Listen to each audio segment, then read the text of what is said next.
I'd like to show you another game that won one of the best game prizes at the ACO World Amateur Championship held in Kos in May. These ACO tournaments are really great fun. Do check out the link below. There are tournaments coming up in October in Crete and in May 2024 on Kos.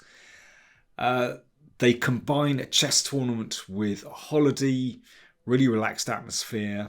I'm one of the grandmasters giving analysis of the games and giving seminars. 5-star hotel, swimming pools, beach. Just go for it. Great fun. Anyway, if you want more details, the link to the website is down below there. Let's crack on with this game. So this was actually played in the lowest section. So all the players in this section were rated under 1200. So be forgiving over some of the decisions that were made. Nevertheless, I thought this game was worthy of a best game prize because I really like the single-mindedness with which White plays this game. Right, so with White, Benno Gerlach, who lives in Berlin, and Viktor Somogyi, who is Hungarian. Right, normal start, but now Benno plays c3. So this is the centuries-old ponziani opening. Well, idea is pretty straightforward. You want to play d4 and establish a big centre. So why isn't this seen very often at the highest levels? Well, basically, I've pointed out 3 moves. d5, f5, knight f6. Well, d5 and knight f6 are the most reliable. Basically, black can equalise pretty easily after these moves. And I think the problem with knight f6 is that after d4, this leads to positions where it's a little bit sterile. This is a well-known recipe for black to deal with this opening. But you can still play like that. I noticed Nakamura and Duda playing this in the last few years even, normally in rapid play games. But anyway, c3 played. And here, I think this is actually very typical of a lot of games I see at sort of quite low levels. That one player has a kind of set routine. They'd obviously been taught, okay, after bishop c4, I go bishop c5. And they continued with their bishop c5 move, even though c3 has been played. And also, of course, that changes everything because White is able to gain a whole tempo by attacking the bishop. So not the best of starts for black. Nevertheless, after the check and then d5, he's found his feet again. This isn't so bad for black. Now, I think White's next move is kind of a question of taste. You could just take here and play bishop e2 and get castled. But e5, basically that defines the game. White has a very clear idea in mind of attacking on the king side. And of course, when you have this 4 against 3 pawn majority, that pawn on e5 gives you a kind of spearhead for the kingside attack. And that was absolutely practically the only thing in White's mind, actually. Let's see what happens. Knight e7. Bishop g5, quite a provocative move. With a pin there, that can have some effect. And black castles. And White decides to play h3. That's a very careful move. I think you all know by now when I think of these little pawn moves at the side of the board.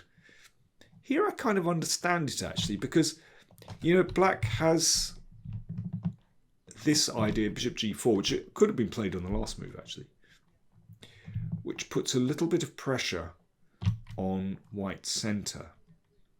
I mean, I find it a bit too careful. Nevertheless, it does secure the position of knight, which secures the pawn on d4. Black has a problem here. That knight blocks the c pawn, so it's difficult to get counterplay. So h3 played, bishop f5, good move. That's a nice diagonal for the bishop. And bishop d3 looks to exchange off that strongly placed bishop. I think if I were black here, I would probably play queen d7. I think exchanging is a bit too cooperative. You know, that's a really nice diagonal for the queen. h6. Here's an interesting moment. Which way would you move the bishop? Well, you don't want to exchange it off. No. That kind of makes life a bit easy for black. Bishop h4 is reasonable. But then queen d7 just avoids the pin. Bishop d2 I think is a very interesting idea because you see with that pawn on h6 that's potentially a bit of a target. So I think that's a clever retreat actually rather than maintaining the pin. And I do think that black should be playing queen d7 and even potentially queen f5 to match that queen. But instead, knight a5. Well, black is going for counterplay on the queen side. Let's see how white deals with that. Castles. a6. What did I say about these little pawn moves? This gives white time to build up. Knight c4 straight away was better. Gives white time to build up. Rook a1. Great move. Very interesting.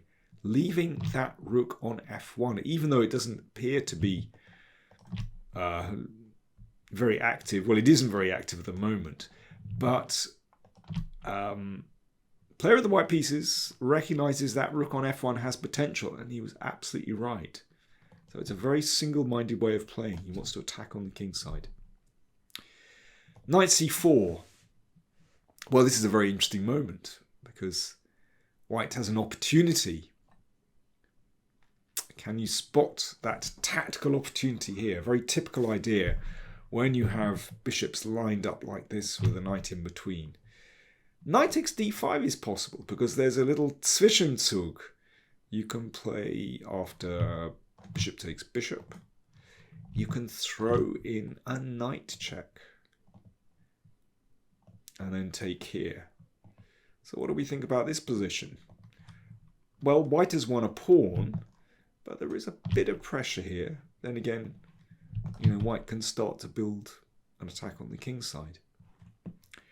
So white could have won a pawn, but it's not so clear. I mean, there are other ways of playing as well. White wins a pawn every time. This might be a better way of playing it, actually. Rook d8. You know, there is potential counterplay here. Now, I don't know whether that was just not seen or intentionally rejected, but the way white plays is really good. Bishop c1. In fact, white does have a very strong attacking position on the king side. So black lashes out, needs counterplay. a3, good move, because after the exchange, well, that kind of bolsters white's centre. Rook c8. Now, how are you going to pursue white's attack in this position? Perhaps you'd like to have a little think. I'll have a slurp of tea. You have a little think.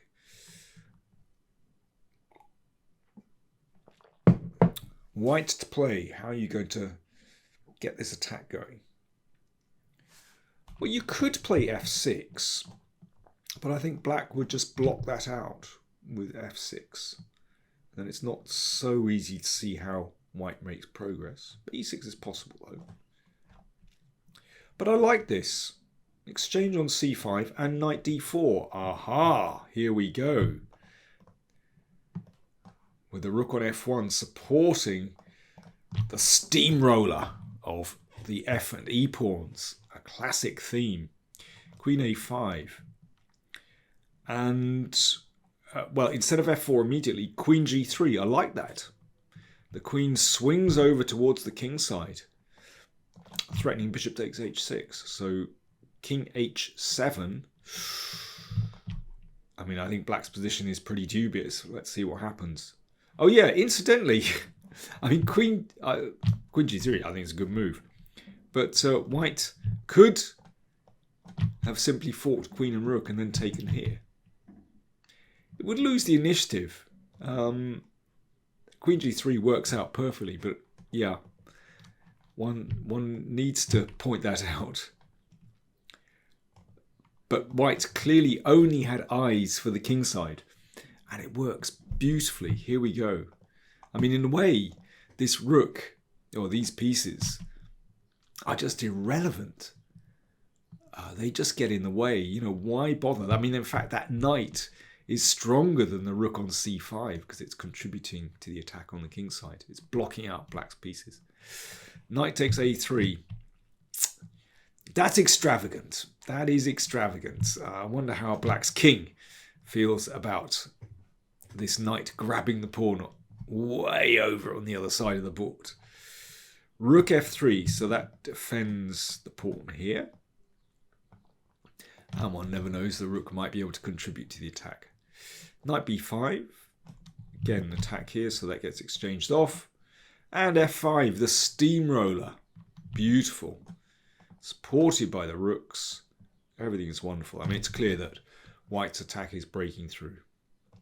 Knight c6, f6, threatening mate in 1. g6, bishop takes. This is just like an avalanche, blowing away black's king side. That's taken. Queen h4 mate. Queen h4 anyway. Rook b8. Well, okay, who knows what's happening with these moves. And of course, bishop g7 and queen h8 is mate straight away. But instead we have another checkmate with bishop f4 and then queen h6 and mate next move. Well, Benno Gerlach played, I think, with a very clear plan right from the start. You know, very consistently played. Established a strong centre with that move e5. And then everything flowed from that, actually. That was the spearhead. And everything white did, you know, moves like rook e1, contributed to this wonderful steamroller of an attack with those f and e pawns. Excellent game. So there we go. I'm gonna show you one more best game prize from the ACO tournament in Kos. And as I said, if you want to check out these fantastic tournaments run by the ACO, the Amateur Chess Organisation, then do click on the link below. I cannot recommend them highly enough.